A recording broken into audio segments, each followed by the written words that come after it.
all India Congress committee निष्पत्ति अनुसार भक्त दास निष्पत्ति अनुसार जिला कांग्रेस कमिटी एवं नगर सहर ब्लॉक समस्त सहयोग आज जो कार्यक्रम हाथ को नि ये सर्वभारतीय स्तर में कार्यक्रम आपण मैंने जानते 23 मसीहार सेप्टेम्बर मसरे 20 तारिख जो महिला संरक्षण बिल आसला 21 तारिख पार्लियामेंट रे पास है से ही मसर 28 तारिख जो राष्ट्रपति अनुमोदन लाभ कला 23 मसीह 26 मसीहा पर्यंत वर्तमान केंद्र और सरकार ताकू कार्यकारी कले ना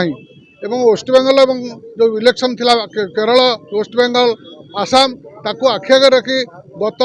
एप्रिल 16 तारिख में जो तरबरिया भाव में महिला बिल आनिले कही बोलते केवल उद्देश्य थिला इलेक्शन को आखि आगे रखी महिला मान को प्रभावित करने जो कार्यक्रम हाथ को नेले से हाथ सक्सेस है कहि निश्चय सफल होती रिजर्वेशन ये रिजर्वेशन आगामी दिन में निश्चित भाव में दिज्व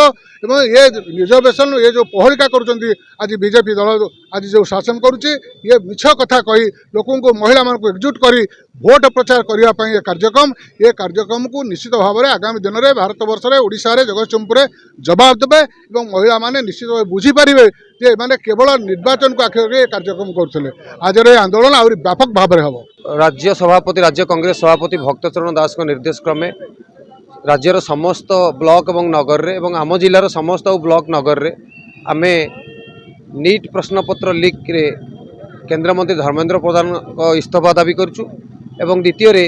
जो 33% महिला संरक्षण बिल नारी बंधन अधिनियम 2023 रे पार होता आपण मैंने समस्ते जानते आम मैंने समस्ते जाचे 2023 रे सेटा बिल सेप्टेम्बर मसरे सांसदर दुभय गृह पारित होता से सेप्टेम्बर मसरे राष्ट्रपति महोदय स्वीकृति प्राप्त होता 2023 मसीह बाकी रहा एबे गोटे कथा उठी कांग्रेस महिला विरोधी आ महिला बिल की काट खोईदेला महिला बिल की कांग्रेस काट खोईनी काट खोईला डिलिमिटेशन बिल महिला आरक्षण बिल 33% से तुरंत लागू करंतु वर्तमान जी सीट अच्छी राज्यसभा लोकसभा 543 विधानसभा गुड़िक जहाँ अच्छी आम राज्य हो अन्य राज्य मान जहाँ से सीट अच्छी से आधार में लागू करूँ एबेठू लागू कले हुए तो 2027 रे 7-8टा इलेक्शन अच्छी स्टेट रे से स्टेट रे हुए तो सेटा इम्प्लीमेंट हो कुहेलिका न करूँ जदि न करती राज्यसभा लोकसभा